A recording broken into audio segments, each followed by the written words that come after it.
سلام، من میثم هروی هستم، عاشق طراحی فتوشاپ و تدوین ویدیو. تو این چنل قراره که با هم کلی ترفندهای خفن و کاربردی یاد بگیریم. خب ما میخوایم این منوی زیبا رو با فتوشاپ طراحیش کنیم. اولین کاری که باید ما بکنیم اینه که فتوشاپمون رو باز کنیم. فتوشاپ رو باز کردیم، از نیو فایل یه فایل جدید ایجاد میکنیم که این سربرگاش هر کدوم واسه یه موضوعیه. فوتو که معلومه واسه عکس میخواین چاپ کنین. پرینت واسه برگه هاییه که قرار پرینت گرفته بشه و داخل دستگاه چاپ قرار میگیره. همون جوری که گفتم A4، A3، A5، A6 و وب واسه گوگل استفاده میشه. اینترنت موبایل هم که معلومه واسه موبایله. بعد ما میایم داخل پرینت و A4 انتخاب کنیم، چون این منو باید در سایز A4 چاپ بشه. خب ما انتخاب میکنیم و همچین برگه سفیدی ما میدید. من این طرحمو که از قبل طراحیش کردم و میارم واسهتون و اینجا قرار میدم که دست من باشه. این انتخاب میکنم، یه لایه جدید، برگه جدید ایجاد میکنم. ابزار سطل رنگ رو برمیدارم و رنگی که مد نظرمه. حالا ما این منومون رنگش سبز بوده، رنگ سبز چیزی که اونجا بوده رو انتخاب کنیم. ما میتونیم هم از اینجا انتخاب کنیم، هم اگه مثلا رنگ نمونه ای داشتیم از اون نمونه برداریم. این نمونه رنگ سبز من رنگ سبز رو برداشتم و سبز رو میندازم روی کارم. و خب ما اینجا یه سایه داریم، معمولا خب باید این سایه رو هم داشته باشیم. ولی این کاری که میکنیم، ما یه لایه دیگه جدید باز میکنیم و با براش رنگ سفید رو انتخاب میکنیم. براش معمولا آردست 0 و سایز براشمون که چه سایزی باید باشه. من سایزش رو با آلت نگه میدارم و راست کلیک، راست بکشم بزرگ میشه، به چپ بکشم کوچیک میشه. برای هاردنسش هم به بالا بکشم 0 به پایین میاد، به پایین بکشم بالا میاد. من همون هاردنس 0 و سایز براشم رو یکم بزرگتر. خب من میخوام یه براش اینجا ایجاد کنم که مثلا اون سایم بیفته. اینجوری میشه. خب اون سایم خیلی کمتره، من براشم رو بزرگترش میکنم. یکم آپاتیسی براشم رو میارم پایین، حدودا 50 فکر میکنم، میذارمش روی 50. آره خیلی بهتر شده از قبل. خب ما اینو میتونیم سایزش رو یکم بزرگ کنیم و اینجا قرار بدیم. اینجا هم باز کمترش میکنیم تا دقیقا چیزی که اونجا داشتیم در بیاد. این چیزی که هم اونجا داریم اینجا هم داریم. نرم و خیلی جرایی. بعد ما یه نوزی هم روی این تصویرمون داریم، اگه شما دقت کرده باشین این عکس کارمون یه نوز ریزی داره روش. و میایم ما اینجا هم یه نوز ریزی ایجاد میکنیم. از منوی فیلتر، نوز، اد نوز، و حالا من یه 5 تایی بهش نوز میدم. کمتر میکنم. خب بریم سراغ متناش. این قهوه هم که اینجا میبینید من از قبل دانلود کردم. این فایلمه، فایل شما میتونید بکشین بندازین روش میشه این. خب اونجا میگین فرق میکنه. اینو من میام لایه‌شو بک‌گراند سفیدشو حذف میکنم و میام از منوی سلکت و این ابزار رو انتخاب میکنیم، رنگ سفیدیمون رو انتخاب میکنیم و هرچی کمتر باشه خب معمولا سفیدی روی قهوه‌مون هم میگیره. ما زیادش میکنیم که فقط رنگ‌های سفیدمون رو بگیره. الان فقط رنگ سفید هم سلکت شد. با کنترل ایکس رنگ‌های سفید هم کلا از روی طرحم پاک شد. خب ما میایم اون طرحی که لازم داریم و فقط از داخلش برمی‌داریم، بقیه رو با پاک کن اون کن قبلی پاکش میکنید. لایه رو انتخابش کنید و پاک کن. خیلی راحت. خب من اینا رو پاک میکنم، ویدیو رو تون میکنم که وقتتون رو نگیره همشون رو.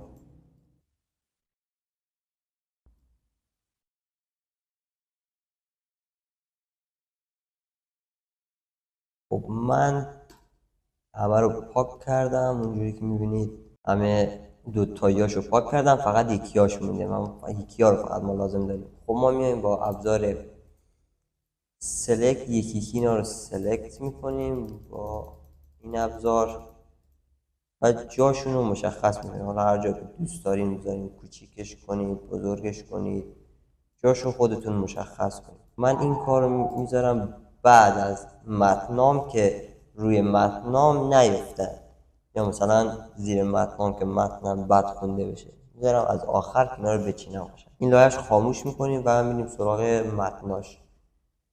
خب ما اول از همه این متن یا تک رو داریم. منوی من واسه پیتزا تکه و این منوی تک اینجا داریم. ما این منو رو میایم از ابزار تکست استفاده میکنیم و تکستمون رو اینجا مینویسیم. من میگم شما حالا میتونین پشت سر هم بنویسین تکستتون رو، که مثلا با زدن کلید کپسول شما فونتتون بالات بزرگ گرده. شما میتونین هم اینجوری با مثلا اینتر زدن پشت هم بنویسید، اینجوری پشت هم بنویسید که این همش بشه یه متن واسهتون. ولی من اینو پیشنهاد نمیکنم واسهتون، چون برای جابجایی مثلا میخواین تنظیم کنین یا فونتش اینا رو عوض کنین، یکم داشتم میگفتم اینا رو جدا جدا بنویسید که واسه جابجاییش، یا مثلا خواستین یکی بیرون‌تر باشه یکی داخل‌تر باشه، اینا رو تنظیم کنید.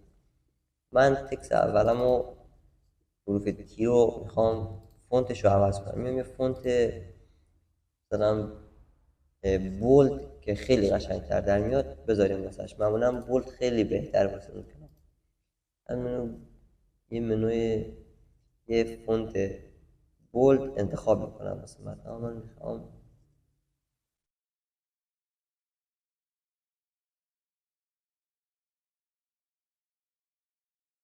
به نظرم همین خیلی قشنگتر بشه، هم بولده هم حروفش قشنگ. اینو بزرگش کنید بیارید کنار و اینجا قرارش. شما میتونید فونتش رو عوض کنید یا مثلا فونتی که دوست دارید بذارید. من قبلا اون فونت رو گذاشته بودم، الان میخوام این فونت رو بذارم. اون فونت هم میتونیم انتخاب کنیم دوباره ما که همون فونت. خب من این فونت رو پیداش کردم. آره همون دقیقا همون فونت. این یکم جمعش کنید و حوالش رو درست کنید. دقیقا همون فونت رو پیداش کردم من واسهتون و گذاشتم. یکم میتونین این ور بذارین تا مثلا یه شکل. رنگش هم از اینجا میتونید تغییر بدید. چه رنگ اونو میتونید کپی کنید بذارین روش، یا هر رنگی که مثلا بخواید دوست داشته باشین، رنگ قرمز یا مثلا سفید. من میگم همین رنگ رو انتخاب میکنم میذارم واسهش و اوکی میدم. خب الان ما اینو گذاشتیم اینجا. از این یک کپی میگیریم، آلت رو نگه میداریم و با چپ کلید یک کپی ازش میگیریم. اینو حروفش رو عوض میکنم میذارم یکم. من اینو این ورتر و کوچیکترش میکنم نسبت به بالایی، چون تو همونجا کوچیکتره، هم که کوچیکتر بهتره نظرم، زیاد بزرگ نباشه بهتر. اینم زیاد دراز شد، اینم درستش کنم. آره الان خب تا اینجا اوکی. باز دوباره آلت رو نگه میدارم با چپ کلید یک کپی از این میگیرم و میذارمش اینجا. یکم کوچیکترش میکنم، همه رو با هم انتخاب میکنم. لایه‌هاشو با گشتن کنترل شیفت همه لایه‌هاشو انتخاب میکنم. لایه‌هاش که خواهد کنترل تی رو میزنم و کم جابجاش میکنم. حالا یک کوچیکترش میتونیم بکنیم، یا مثلا با نگه داشتن شیفت ما میتونیم بکشیمش، ولی اگه شیفت رو نگیریم اینجوری بکنیم. پس به این موضوع دقت داشته باشید. اینم اینجا وسط قرار میدیم تا الان اوکی. حالا میایم سراغ متنای دیگرش. من یه شیپ میکشم اینجا، شیپ مثلثی شکل. حالا ابعاد شیپ هم باز خودتون مشخص میکنین که چند اندازه باشه یا مثلا چجوری باشه، هر اندازه که دوست دارین. من تو این اندازه اوکی. رنگش هم دوباره انتخاب کنید. وقتی این رنگش رو انتخاب کنید اینجا رنگ رو دارید، میتونید راحت با یک کلید رنگتون رو دوباره بردارید. خب من اینو خوش کردم میذارم. ما اینجا یه خط داشتیم وسطش، این ابزار شیپ و این تول ما خط رو میکشیم. خط شیفت رو نگه دارین خطتون صاف میشه. اصلا هر کاری این ور اون ورم برین خط تکون نمیکنه. خط رو میکشین تا اینجا. ما میایم همچین خطی رو میکشیم و یکم پهن‌ترش کنیم که من یکم پهن‌ترش میکنم. من الان فکر کنم چون من شیفت رو نگرفتم از بلندتر شد و من پهنش رو کشیدم بلندترم شد، چون باید شیفت رو نگه کنم. من وقتی شیفت رو نگه میدارم یکم پهن‌ترش میکنم. میگه الان نشد، پس حتما این موضوع دقت داشته باشین شیفت رو نگه. خب میایم دوباره از منو یه متن دیگه انتخاب میکنیم. اینجا انگلیسی فارسیش میکنیم.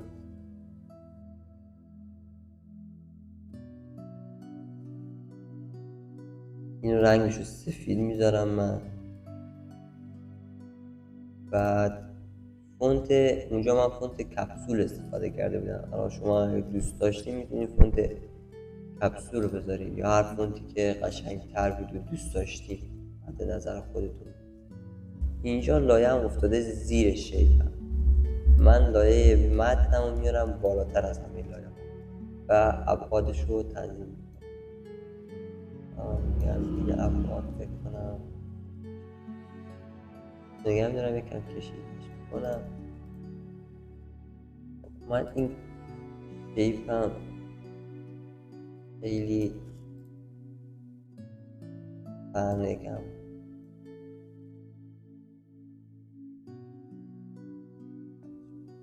الان خوب شد به نظرم. اینو من درست کردم و همه سربرگا رو اینا شما میتونین اینا رو با هم یه گوشه قرار بدین، مثلا قهوه، تا راحت‌تر پیداش کنین و بنویسین تکستاشو. من میام این طرف دوباره. حالا میتونیم هم از این کپی بگیریم ببریم اون طرف سایزش رو عوض کنیم، هم این که یه شیپ دیگه بسازیم. من میگم از همین کپی بگیریم خیلی بهتره. از این من کپی گرفتم و آوردم این طرف یکم سایزش رو میکشم. اینجا خوبه به نظر. الان اینجوری به نظر خیلی.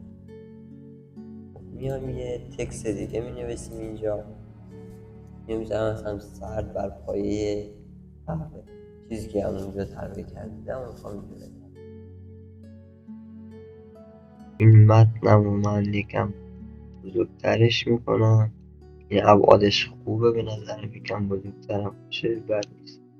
من میام این تکستم رو دوباره میندازم بالای لایه شیپ هم کوچیک، خب اندازه قهوه هم نیست. میام شیپ رو انتخاب میکنم یکم میکشم. شیفت رو حتما نگه داریم که این که برابری منم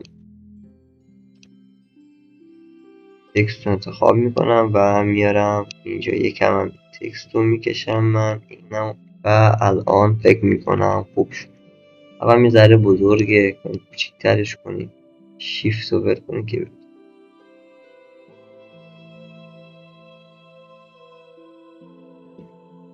اینجا هم همونجوری کم بره بالا،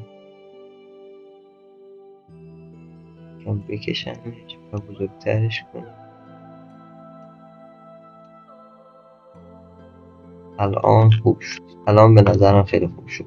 من اینم تکستشو نوشتم. باز دوباره یک کپی از همین میگیرم میذارم پایین تو همون راستا اینجا برای میکنم یکم میکشم.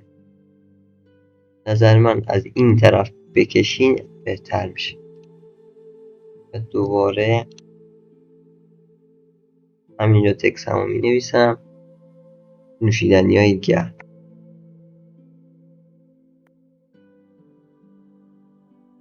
دوتا رو من میارم بالاتر از همه لایه ها. کوچیکترش میکنم. اوکی میدم. تکست هم یک شروع میکشم. زیاد شد. به نظرم الان اوکی شد. نمیم که توی راستا اینم یه دوباره از این کپی میگیرم واسه این طرف برابر با این خطکش رو. این خطکش ها خودش بهشون نشون میده که برابر با کدوم یکیه. الان برابر شدن با بالایی و پایینی توی یه راستا همش.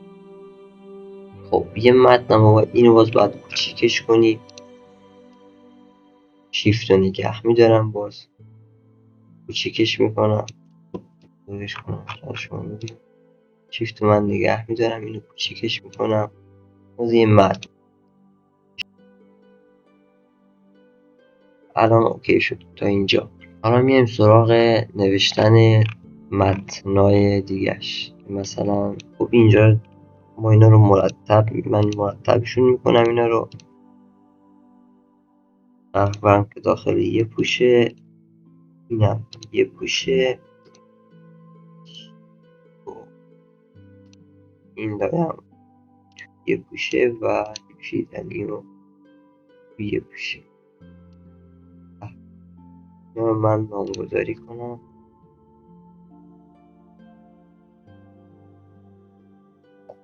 من اول از همه قهوه رو باز میکنم. اینجا یه تکست دیگه اضاف میکنم من داخلش. داخلم پوشه قبل اضاف میشه دیگه وقتی که قهوه رو انتخاب کنیم. خب چی داریم؟ 70C. ما وقتی توی فارسی اینجوری بنویسیم اشتباه نوشته میشه، چون 70 از داخل فارسی که بخوایم بنویسیم 70C مون از سمت راست نوشته میشه. پس اول نویسیم C70. و فونت اینم عوض میکنیم. من قبلا این فونت رو گذاشته بودم بی تبسم. شما اگه دوست داشتین هم باز هر فونتی که میخواین مد نظرتونه رو بذارین. این فونت خیلی قشنگ. همون منی از این فونت استفاده کردم. من کوچیکش میکنم و اینجا این پایین خیلی جا دارم. اینجا جا داشتم میتونم اینا رو بیارم پایین. حالا اگه اینجا متنم جا نشد اونا رو میارم پایین.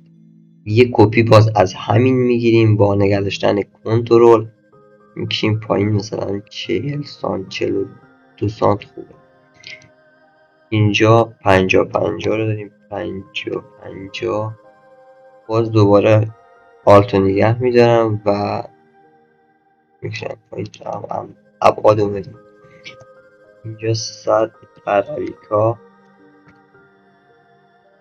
یه فاصلهش اینجا بیشتر میکنم. باز دوباره از همین یک کپی ابعادش رو تنظیم کنیم. آمریکا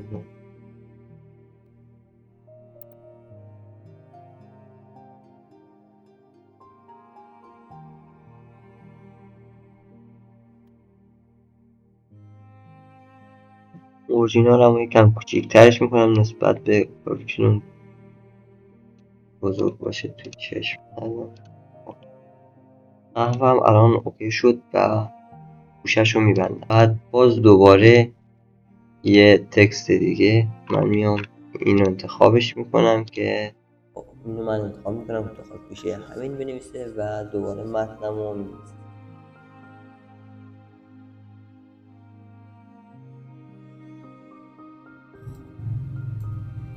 دوباره آلتو نگه میدارم، یه کپی ازش میگیرم.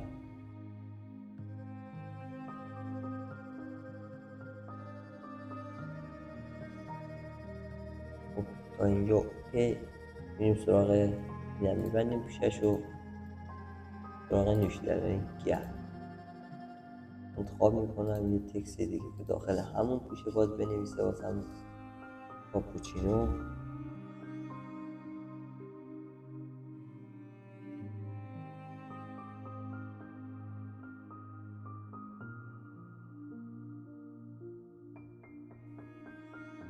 این از این پوشه میریم سراغ پوشه دیگه. دوباره تکست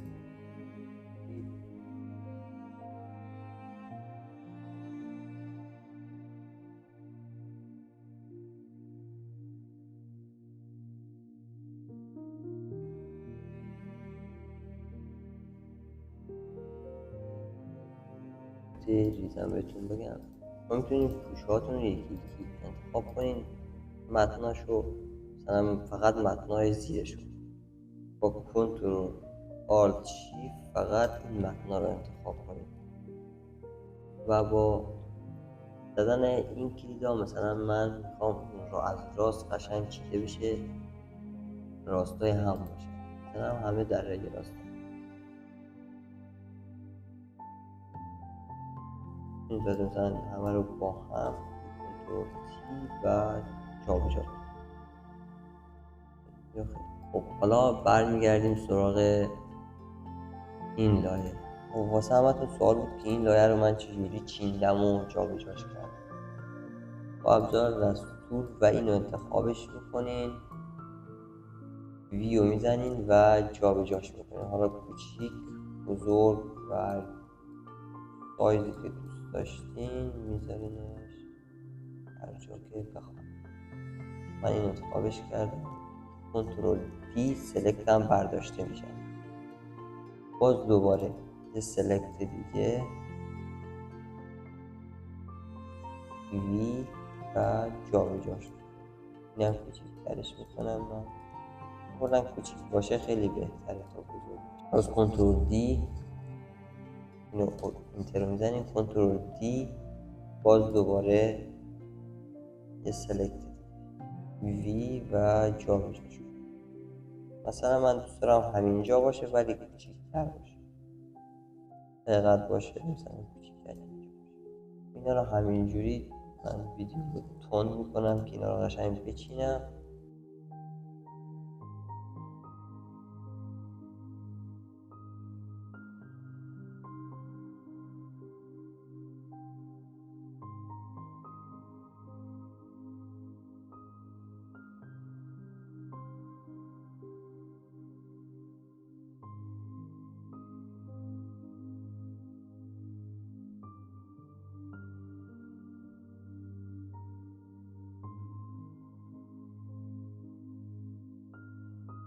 خب بچه ها من اینا رو چیندم همه رو.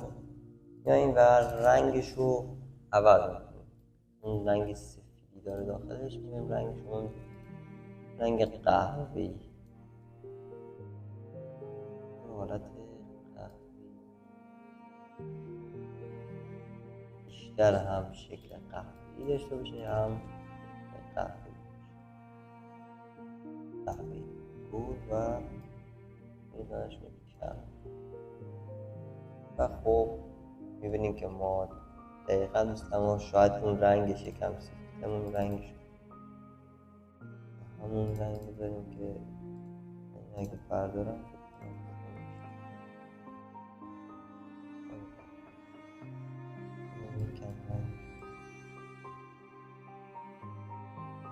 این مایه ها باشه. این هم که ساختیم ما با کنترل اس یه خروجی میگیریم ازش، میذاریم مقطع. من از قبل ذخیره داشتم فایلشو بنویسم آموزش.